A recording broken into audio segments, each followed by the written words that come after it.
But I think the most interesting part maybe would be to go through his specific predictions for a select list of countries as a result of the capital supply dwindling away and the other issues of transport, etc. So he says, okay, so first of all, he talks about Greece. Okay, he says the Greeks were admitted into the Eurozone despite not meeting, well, any of the requirements regards to debts and deficits. Then they proceeded to act like a college dropout wielding a distant step-parent's platinum credit card. Total credit expanded by a factor of 7 in just 7 years. The bill eventually came due, the country crashed, and during the following 3 years, the Greek economy proceeded to implode by twice as much in relative terms as the United States did during the Great Depression. By 2019, things were looking, if not better, then at least not quite as bad. Enter COVID. As a tourism-dependent economy, Greece once again dropped into freefall. If the country continues to exist at all, it will be as a ward of someone else. Then Germany. Germany, unsurprisingly, is the polar opposite. The Germans are remarkably conservative in their financial dealings, both as people and a government. But qualifying for a mortgage first requires making regular mortgage-like payments into a sequestered bank account. It's called Bausparvertrag, by the way, in case anyone's wondering. For several years to prove attitudes and bona fides. As such, the Germans avoided the sort of catastrophic financial collapses that bedeviled much of Europe in the 2007 through 2009 crisis.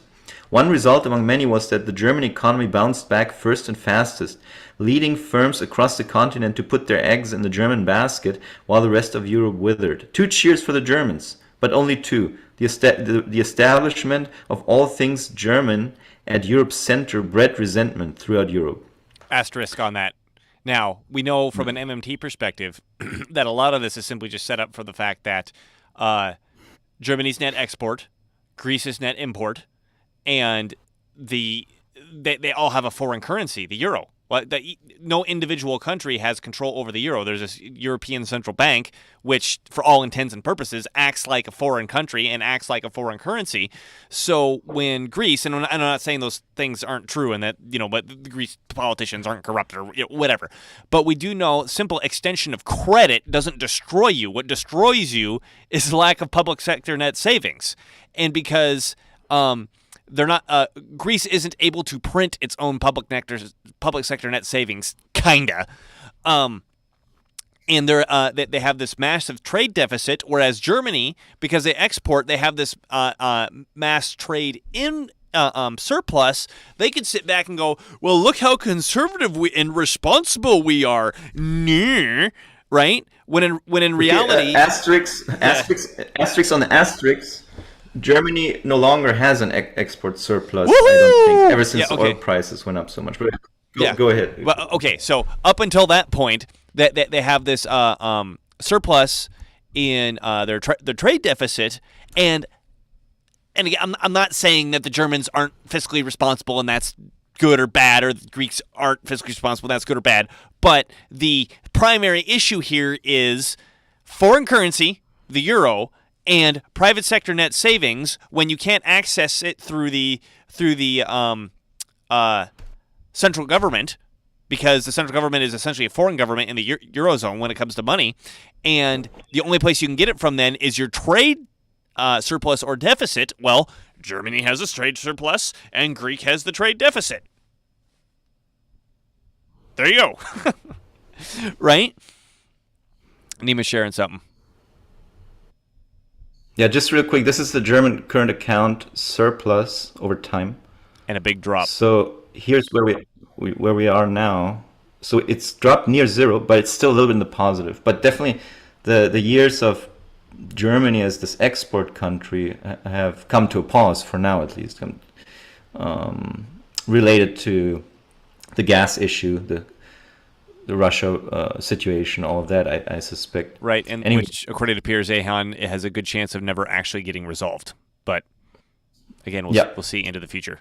So also, again, referring back to our MMT analyses in the past, when you restrict your government's ability to deficit spend, then the private sector will go into private debt. So bank credit is going to explode. And that's exactly what he's talking about here. The Greeks have been so crippled economically due to the restrictions of the European Treaty that they've had to borrow a bunch of money in the private sector. And a lot of credit expansion beyond the private sector's income to pay the debt, that is indeed bad credit expansion. Right. That is problematic. And so that's what he talks about here with the credit expanded by a factor of 7, in just 7 years. So, that's very fast. Like I said, maybe that is too fast. But again, this is still predicated on the idea that the country does not have the ability to create its own money. Yes. In the MMT sense that we've described in previous episodes. Right. They do have the ability to create euros, but there's a cap. Yeah, so that's what I meant. Kinda. But but if they're going 7 times in 7 years and there's a cap on their ability to do the private sector net savings, that's probably too much too fast. Yes. Yeah. A far from insignificant amount of that resentment put down roots in the United Kingdom, where the 2007 through 2009 crisis emboldened economic and ethnic nationalists to push for separating the kingdom from the European Union. As part of the ensuing struggle, Britain's political right and left both imploded. Populists ultimately took control of the British political right and led the kingdom through the haphazard process we know today as Brexit, while the left fell under the control of barely whitewashed neo-fascists for a time. For a time? What are you talking about? And how is that not the still left? The case.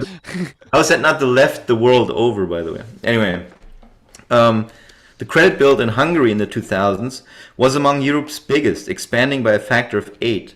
Much of that capital flooded into the housing market in a way that would make American subprime financiers blush, putting people with minimal income or credit histories into homes they could not pretend to afford. Making matters worse, most of the loans were in foreign currencies, so when the inevitable currency swings occurred, even Hungarians who were able to afford their homes under normal circumstances suddenly saw their mortgage payments double. The ensuing economic and financial chaos hardened the political landscape against outsiders of all flavors, and then he talks some crap about Viktor Orban that I'm not going to read out because you don't like it. Well, let's introduce something here. When he mentioned that all this credit is swamping into the housing market. Well, what did Professor Richard Werner say? Is basically because the entire banking cabal, whether they're doing it through ignorance or nefariousness, they don't understand, or they're pretending not to understand, that banks don't need assets. Like holding hard assets to protect them from economic crashes doesn't do anything. And so when you've got this idea that the banks should be holding hard assets, and therefore they should be lending to assets, they're creating money, because that's what banks do. They create money. They're creating money for, honestly, a house is essentially a consumer good. Not 100%, but in the sense of this, it's a consumer good. So you're just racking up the cost of these consumer goods. Of course, it's going to be inflationary, as opposed to emphasizing money creation for producing businesses, because then you get money creation and you get goods and services increasing at the same time, which theoretically hedges the inflation.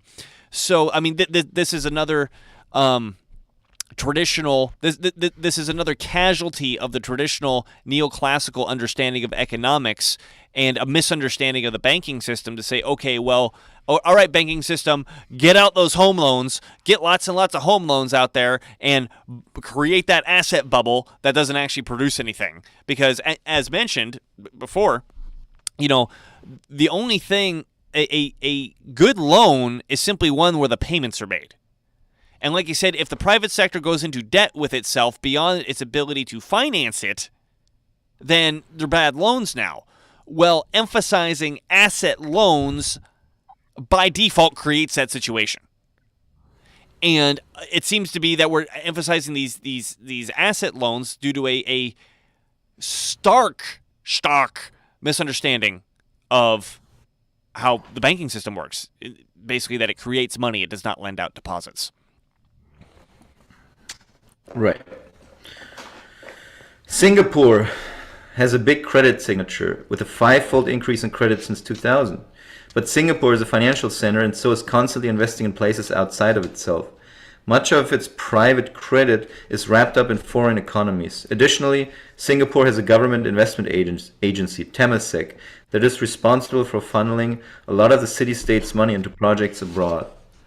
Factor those items out and the picture doesn't look all that bubbly.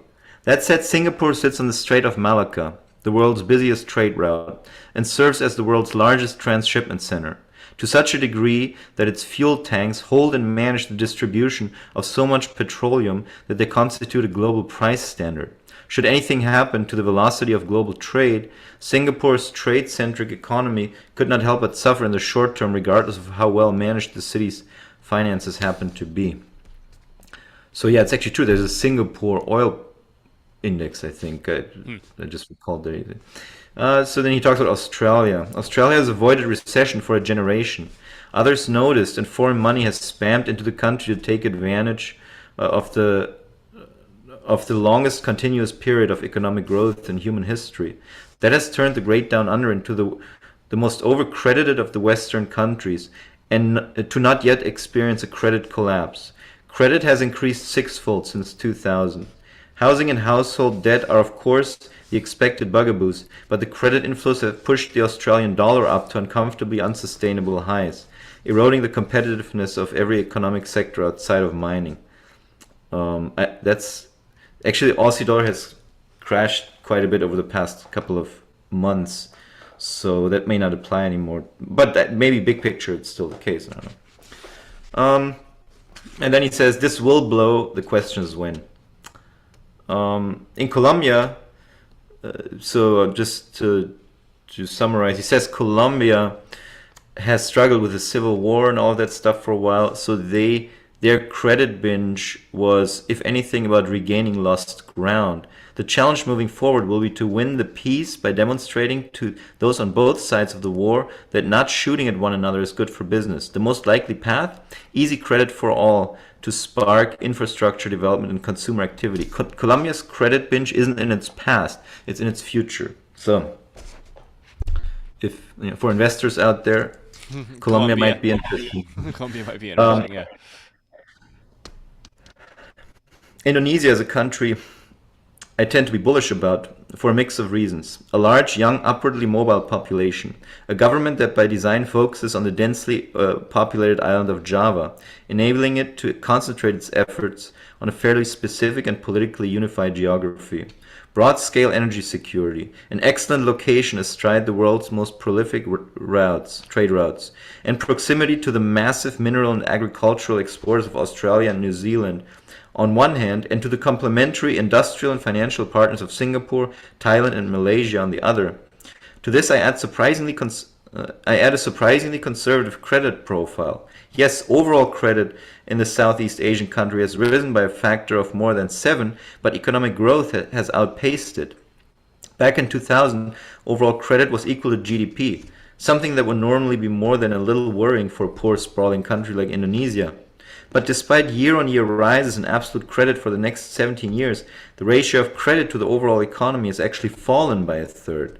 Indonesia still faces a bevy of significant challenges. But the country's overcrediting is far less concerning than the headline figures would suggest. The credit picture of Brazil is a reasonable echo of Greece. A 6-fold increase peaking in 2014. In that year, investor sentiment in the Brazilian political system broke at the same time, triggering a political crisis and deep recession at the time of this writing shows no sign of abating. Making matters worse, Brazil's constitution and currency only date back to the 1990s. Not only is this modern Brazil's first true political and economic crisis, but it is a full-blown constitutional crisis that hits at the very bedrock of everything that makes Brazil Brazil. Well, I guess we could just add on the recent totally legitimate election that they had to that. Yeah, Yeah. right, right. Um, Actually, I remember reading that they passed either passed a law or the Supreme Court decided that if you that the election result. So if you win an election and turns out you spread misinformation during the campaign, the election could be nullified. So, Sounds about you right. know, Sounds about yeah. So and right after that, the idea that that a politician doesn't spread misinformation during a campaign is just so hilarious. I mean, you have to be so demented to think that that is a serious law that makes sense. I like the Oh, German gesture there. yeah. Du musst ein Vogel haben. Vogel. Das ist Yeah. ein Vogel. You- Given that it has been the world's largest oil exporter for the past 50 years, the word credit isn't what normally comes to mind when one thinks of Saudi Arabia. Yet the Saudis have quite successfully leveraged their oil income stream to acquire rafts of credit for all portions of their system, generating a boom of 750% of credit since 2000. As this credit is backed by unrelenting income, it probably is not as problematic as the situation in Brazil or Australia, and certainly not as bad as Greece. But most of the credit has gone either to vanity projects in the desert or to subsidies for the population or to purchase citizen loyalty. When the flow breaks, and it will, that loyalty will crumble. Luckily for the Saudi leadership, the country's internal security services are among the world's most effective at quelling dissent. Credit in India is up by a cool factor of 10 since 2000, with barely a dip along the way. The steady drumbeat of economic expansion has made India a far calmer place politically than its constant bouts of famine and religious and racial churn would suggest. When the correction inevitably arrives, it will be epic. I'm perfectly capable of being bullish on India for reasons geopolitical and demographic, while simultaneously warning of a hell of a financial crisis. In Turkey, the picture is getting complicated. Between 2000 and 2013, total credit increased by more than a factor of 12, one of the sharpest and most sustained increases in the world. The boom granted Prime Minister, now President Erdogan, the political capital required to consolidate control over an often fractious system, ending decades of uncomfortable cohabitation between his own Anatolian religious conservatives, the pro-Western modernizers of the greater Istanbul region, and a secularized military that saw itself as the guardian of the state. Now there's only Erdogan, but in 2013 the credit expansion stopped in its tracks. The loss of economic legitimacy, the pressure of 3 million refugees from Syria, and rising geopolitical hostility from and toward Europe, Russia, Iraq, and the US mean Erdogan's rule has become brittle, harsh, and increasingly authoritarian. And all that before Turkey suffers the inevitable credit correction. Are all these countries signed on to the Basel approach, do you think? Most of them, I think. Well, I mean, man, I got a tinfoil hat growing out of my head right now because if these are all signed on to the Basel approach, which is as Richard Warner points out, it's basically an idea that promotes creating credit for asset purchases, like we just described as a terrible idea. That's the international banking standard is do really, really stupid stuff with your banks.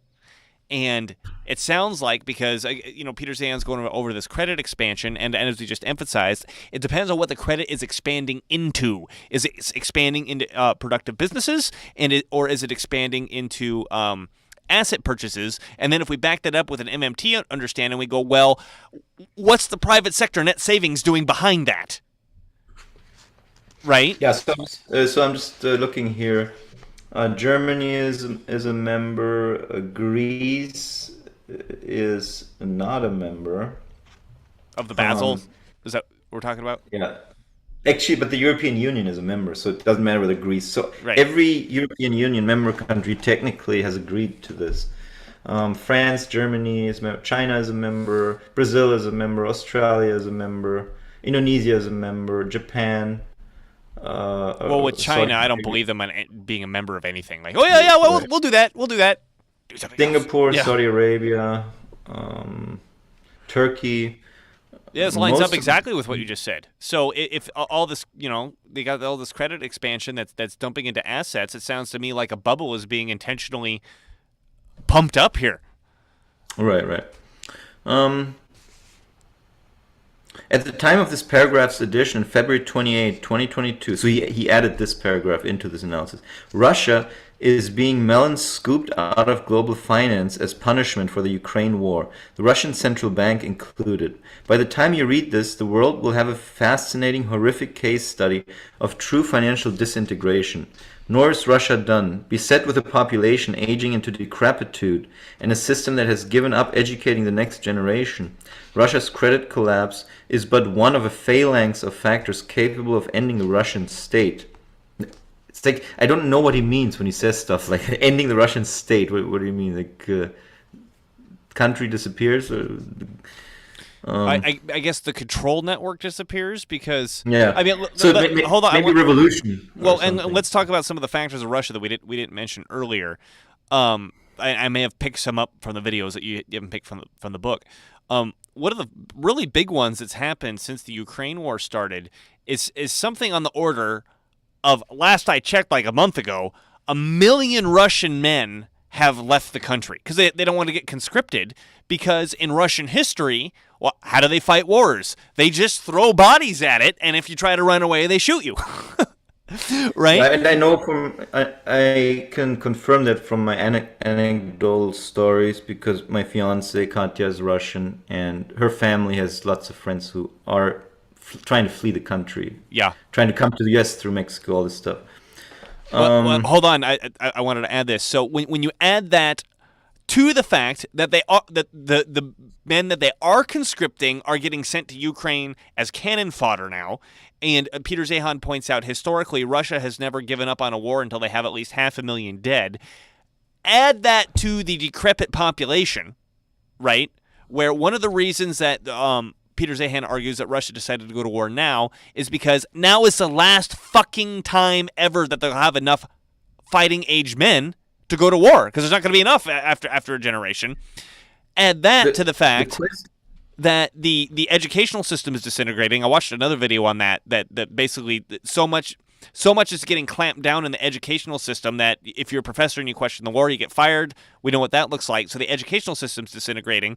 So I agree with you. I don't understand what it means that the state will end, but these are big factors that are just going to be like, okay, the largest geographical political unit on Earth, can it hold itself together with this going on?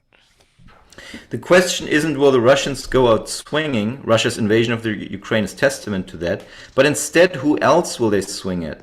Overcredited countries beware. Credit collapse can be caused by any number of actions or inactions. They do not require war or sanctions.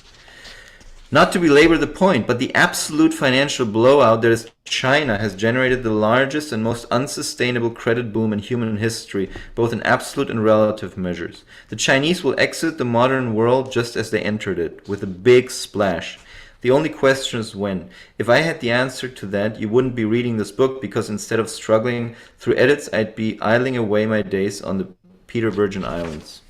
Because you would have made appropriate investment decisions, I presume. Yeah. I guess so, yeah. So here's a chart of total private credit. And I mean, I don't need you to see all the details, but just the biggest one there that's blowing up the chart, that's China. And the other one's like the US is somewhere down here. Credit expansion since 2000, basically. And so, sorry, but people talk about the US being financially crazy.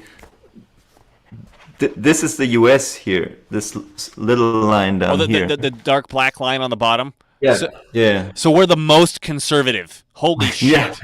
Well, yeah, and this is another interesting takeaway from this chapter, is that the US at this point has the most stable banks in the world. Stable in the sense of they have the most stable assets on their books. The quality of the loans on the books of American banks are the safest and most stable out of any banks in the world. Um, and that was the finance section. Next section he gets into. I just want to read the last little Paragraph, sentence. Finance. On top of that, if what we know, or at least what we think we know, is already fading away in America, in the here and now, then what hope does the rest of the world have for figuring out the future? Now that everyone is cheered up, let's talk about what happens when the lights go out.